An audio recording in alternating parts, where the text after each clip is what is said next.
jemaat yang dikasihi oleh Tuhan, saya memberikan tema firman Tuhan kepada kita di hari Minggu ini adalah iman yang sejati. Hari ini saya mau memulai khotbah seri. Khotbah seri itu khotbah yang berlanjut dengan tema yang berlanjut. Saya mau khotbah yang pertama, seri yang pertama, iman yang sejati yang pertama. Di dalam Ibrani 11 ayat 1 sampai yang 4. Nanti kita akan lanjutkan ayat-ayat berikutnya. Bapak Ibu jemaat yang dikasihi oleh Tuhan kita Yesus Kristus, seringkali orang menyamakan antara iman dan juga percaya. Yang menjadi pertanyaan, apakah sama iman dan percaya? Bapak Ibu perlu analisis iman dan percaya. Iman sudah barang pasti percaya. Percaya belum tentu punya iman. Sekali lagi Bapak Ibu, iman sudah barang pasti percaya, tetapi percaya belum tentu beriman. Saya ingin kita menganalisis salah satu contoh cerita fiktif dari seorang rohaniawan. Jadi Bapak Ibu, ada suatu ketika ada salon pangkas rambut. Ketika pangkas rambut itu berkata kepada seorang rohaniawan, seorang agamawan, dia bertanya seperti ini, apakah Tuhan ada? Ya ada. Tapi kalau Tuhan ada, kenapa ada bencana? Kenapa ada kecelakaan? Kenapa ada kelaparan? Kenapa ada kesakitan? Apakah Tuhan buta? Tuhan tidak melihat?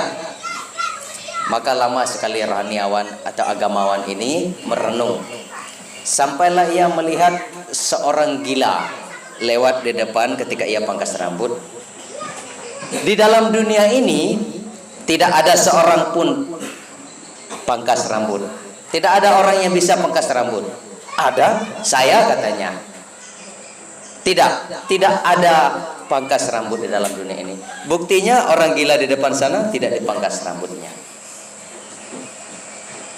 Dari analisis ini Bapak Ibu ternyata diambil sebuah pengertian bahwa ketika seorang pangkas rambut ini bertanya Tuhan itu tidak ada karena ia tidak memelihara, maka dicontohkanlah seorang orang yang sudah gila kemudian rambutnya panjang.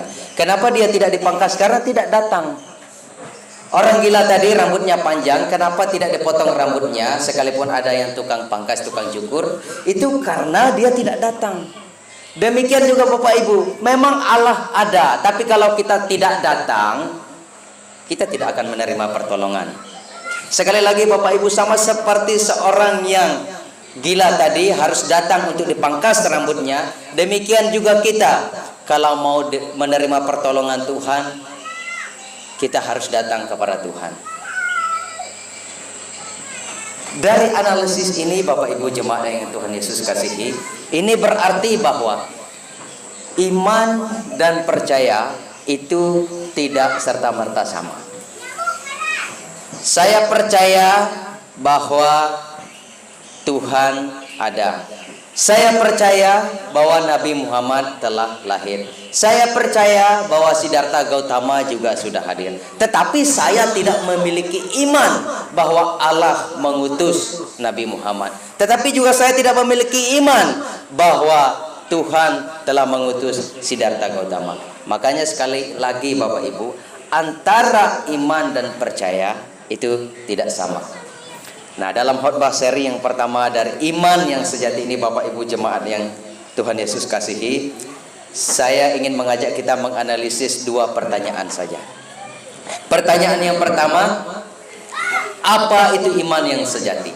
Dan pertanyaan yang kedua adalah bagaimana iman yang sejati? Di dalam Ibrani pasal yang ke-11 ayat yang pertama menunjukkan pengertian tentang iman. Iman adalah dasar dari segala sesuatu yang kita harapkan dan bukti dari segala sesuatu yang tidak kita lihat. Maka kalau pertanyaannya apa itu iman, maka jawabannya adalah iman adalah dasar dari pengharapan. Ayat yang pertama jelas mengatakan iman adalah dasar dari segala sesuatu yang kita harapkan. Makanya iman berarti dasar dari pengharapan. Bapak Ibu jemaat yang Tuhan Yesus kasihi, mengapa iman adalah dasar dari pengharapan? Karena ketika seorang berharap, Bapak Ibu, ia mesti beriman. Karena ketika seorang berharap, ia mesti percaya dengan iman. Tidak mungkin orang berharap tetapi tidak memiliki iman. Karena dasar daripada berharap itu adalah iman. Sekali lagi, dasar dari berharap itu adalah iman. Sebab Bapak Ibu, kalau seorang yang berharap tetapi tanpa iman, itu sama seperti orang buta. Ia berjalan tetapi ia tidak melihat. Kalau orang yang berharap ke masa depan, berharap suatu saat Tuhan berkati, sekalipun rintangannya berat, suatu saat Tuhan berkati, maka ia harus memiliki iman, memiliki kepercayaan bahwa ke depannya Tuhan akan memelihara. Saya senang Bapak Ibu jemaat, 2 minggu yang lalu kita boleh mengerjakan tahap 1 pembangunan gereja. Mungkin baru 5%, tapi harus kita punya keberanian. Saya mau mengajak Bapak Ibu memulai hidup ini dengan iman. Saya adalah orang yang sering kali pergi lalu lalang Bapak Ibu. Ketika ada awan hitam, saya tidak akan pernah mundur. Karena saya percaya, kalaulah hujan, Tuhan akan memberikan kemampuan. Kalaulah Tuhan tidak memberikan hujan, berarti saya harus mengucap syukur. Ada saja pertolongan daripada Tuhan. Ini contoh kalau kita membangun gereja. Ini dengan iman. Dari mana uang kita? Kemarin sudah kita jawab. Dari mana uangnya? Bagaimana kita membangun? Siapa yang akan mensponsori kita? Maka jawabannya sudah dikemukakan. Dan kita akan mulai dan sudah mulai. Dan kita percaya gereja yang kita mulai akan jadi ke depannya. Amin. Itu namanya kecamatan iman, punya pengharapan. Tapi pengharapan kita tidak kosong, karena kita beriman, karena kita percaya, karena kita yakin Tuhan akan membuka jalan melalui pekerjaan kita, melalui donatur kita, melalui proposal kita, melalui pengalaman-pengalaman kita, pertemanan kita, dan seterusnya. Banyak hal Tuhan boleh pakai. Tidak perlu khawatir. Tetapi meskipun demikian Bapak Ibu, kita tidak boleh bersaing. Oh, gereja kami harus yang termegah. Tidak usah. Karena yang paling penting sekali lagi bukan tentang bicara gedung, tetapi iman, tetapi orang yang ada di dalam gedung itu.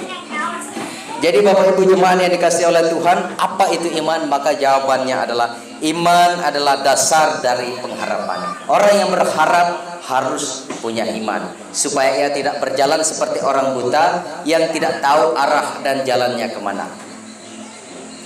Selanjutnya, yang menjadi jawaban dari pertanyaan apa itu iman adalah dari ayat firman Tuhan, bukti dari yang tidak terlihat. Ibrani 11 ayat 1 mengatakan, iman adalah bukti dari segala sesuatu yang tidak kita lihat. Bapak Ibu yang Tuhan Yesus kasihi, firman Tuhan mengatakan, tidak ada orang yang akan tahu hari esok. Makanya jangan khawatirkan hari esok. Tidak ada orang yang akan tahu masa depan. Tidak akan ada orang yang tahu keberhasilan seseorang. Tidak ada orang yang akan tahu apa yang akan terjadi ke depan. Makanya ketika saya berbicara dengan salah seorang teman saya, kami berbincang tentang orang yang sudah sekarang jadi anggota dewan. Katanya, waduh, siapa sangka abang ini bisa jadi dewan. Dulu kami akrab sekali. Siapa sangka. Tidak ada orang yang tahu. Tidak ada orang yang akan bisa melihat masa depan orang, masa depan sendiri. Makanya Tuhan memberikan iman, supaya iman itu menjadi bukti dari segala sesuatu yang tidak terlihat. Itu yang menjadi bukti. Karena Bapak Ibu, iman itu menjadi bukti. Mengapa? Karena kalau ada iman yang sejati, berarti ada iman yang tidak sejati. Kalau orang yang punya iman yang sejati, maka iman ini akan jadikan bukti. Sekalipun ia tidak melihat gedung gereja yang megah nanti, sekalipun ia belum bisa melihat lantai 2 gereja, sekalipun ia belum bisa melihat pembangunan gerejanya, tetapi dengan kacamata iman ia memberikan bukti dan bisa melihat bahwa gereja itu akan jadi. Itu salah satu contoh. Itu iman yang sejati. Tapi kalau iman yang tidak sejati, maka dia sudah melihat, waduh, uang ini tidak ada lagi, bahan-bahannya juga kurang, sampai sekarang juga belum ada yang membantu. Lebih baik berhenti, jangan membangun gereja deh, karena kita sudah punya gedung, tidak usah. Itu adalah orang yang tidak mempunyai iman sejati. Dia pesimis. Tapi orang yang punya iman yang sejati, dia optimis karena dia melihat dengan bukti iman, dengan kacamata iman. Bapak Ibu jemaat yang Tuhan Yesus kasihi, saya pernah mendengar di cerita tentang seorang murid bertanya kepada seorang guru. Jadi muridnya ini bertanya seperti ini, "Guru, di manakah jalan menuju sukses itu?" Maka gurunya menjawab, "Lurus saja ke depan." Ketika murid itu berjalan, ternyata di depan ada tembok besar. Kembali lagi muridnya, "Wah, Pak Guru ini berbohong. Di depan itu tidak ada kesuksesan. Di sana itu ada tembok. Di mana jalan kesuksesan, Pak? Saya serius bertanya. Saya sedang tidak bercanda." Sekali lagi gurunya mengatakan, "Lurus saja. Itu adalah jalan kesuksesan." Ya, tidak perlu fokus dengan kipas anginnya. Kembali lagi kepada firman Tuhan. Maka guru itu menunjukkan jalan yang sama, lurus ke depan sampai 2 kali, dan anak itu juga menemukan tembok di depan. Kembali lagi ia berkata kepada guru, "Sekali lagi saya sedang tidak bercanda, saya bertanya dengan sungguh-sungguh, di mana jalan kesuksesan?" Maka sang guru menjawab, "Kesuksesan itu dekat sekali dengan tembok. Tinggal kamu robohkan tembok, tinggal kamu loncati temboknya, maka di sanalah kesuksesan." Memang kamu belum bisa lihat kesuksesan karena ada tembok, tapi kamu harus lalui tembok itu, baru kamu bisa sukses. Itu yang namanya kacamata iman, Bapak Ibu. Itu baru namanya iman yang sejati. Jangan punya iman, tetapi karena sulit lalu berhenti. Sama seperti orang yang cari emas, Bapak Ibu. Gali, saya kurang tahu ya, jadi saya tidak fasih dalam hal mencari emas. Gali, nggak dapat, lalu berhenti. Tidak akan pernah dapat. Sekalipun ada gumpalan emas yang banyak di situ, tidak akan bisa dapat. Tapi kalau dia berjalan terus sampai dapat, dia akan temukan. Demikian juga iman, menjadi bukti dari apa yang belum terlihat. Dengan iman bahwa saya percaya ke depannya Tuhan akan berkati saya. Sekalipun jalannya berliku-liku, berbelok-belok, licin, banyak hambatan, rintangan dan sebagainya, tapi saya percaya ke depan Tuhan akan pegang saya. Itu pengertian daripada iman.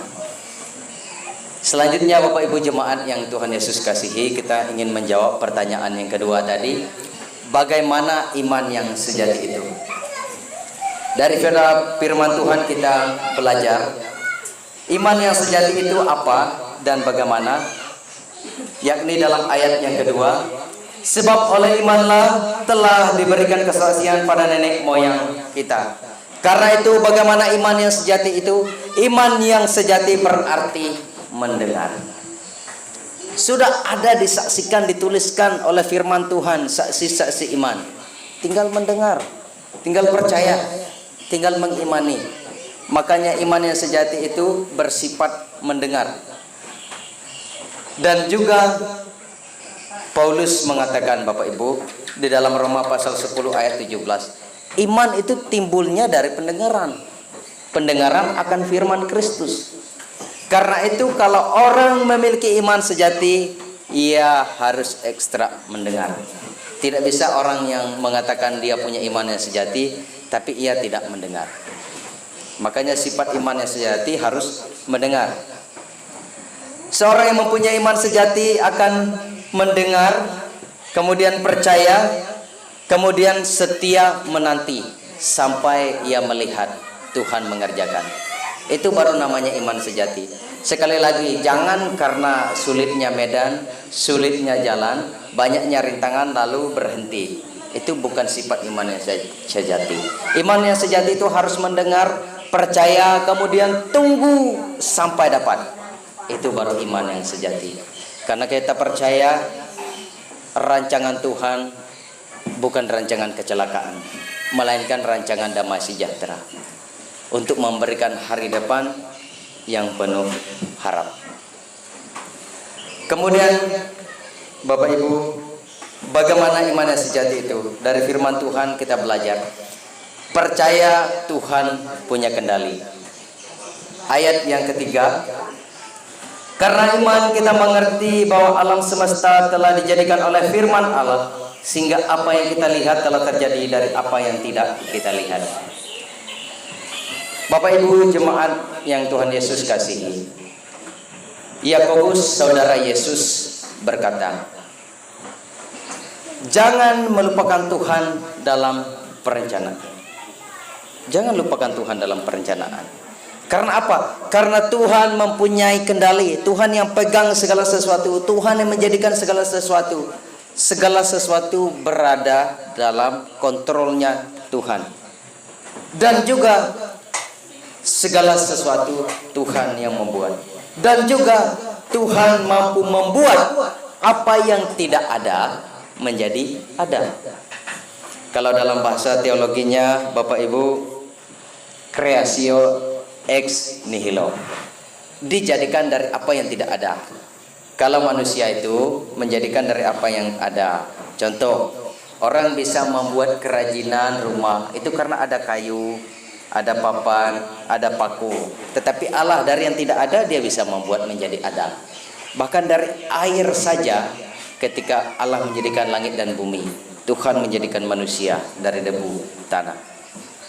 Tuhan mampu membuat dari yang tidak ada menjadi ada. Karena itu berarti seorang yang mempunyai iman sejati, ia harus percaya Tuhan punya kendali. Tuhan yang menciptakan segala sesuatu. Dengan demikian Bapak Ibu,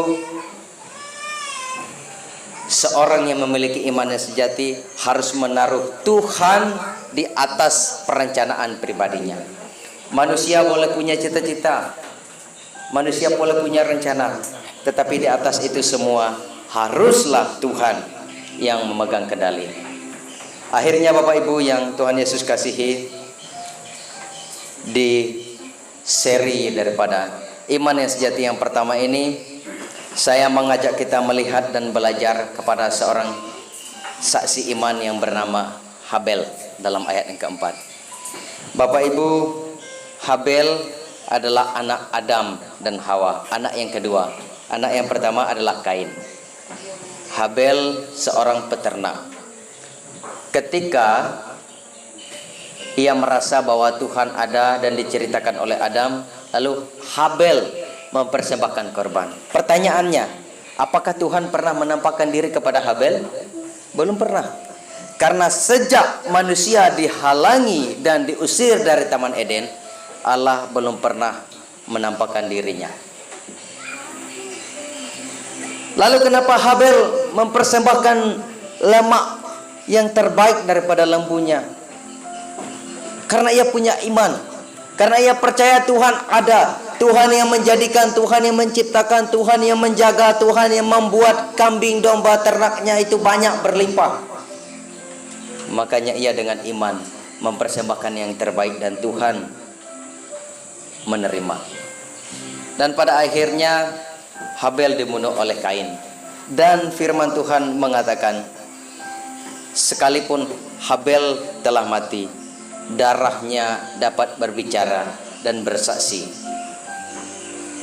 Itu adalah bukti daripada iman. Makanya Bapak Ibu, karenanya milikilah iman yang sejati, jangan iman yang palsu. Jangan karena banyaknya rintangan lalu mundur, tetapi miliki iman yang sejati sampai kita menemukan, baru kita akan berhenti. Itu iman yang sejati. Saya mengajak kita Bapak Ibu bersama-sama mengatakan satu bait kalimat. Ikuti saya dan kita akan mengatakan bersama-sama. Dengan kacamata iman, sama-sama ikuti. Dengan kacamata iman, aku melihat masa depan. Sekali lagi sama-sama katakan. Dengan kacamata iman, aku melihat masa depan.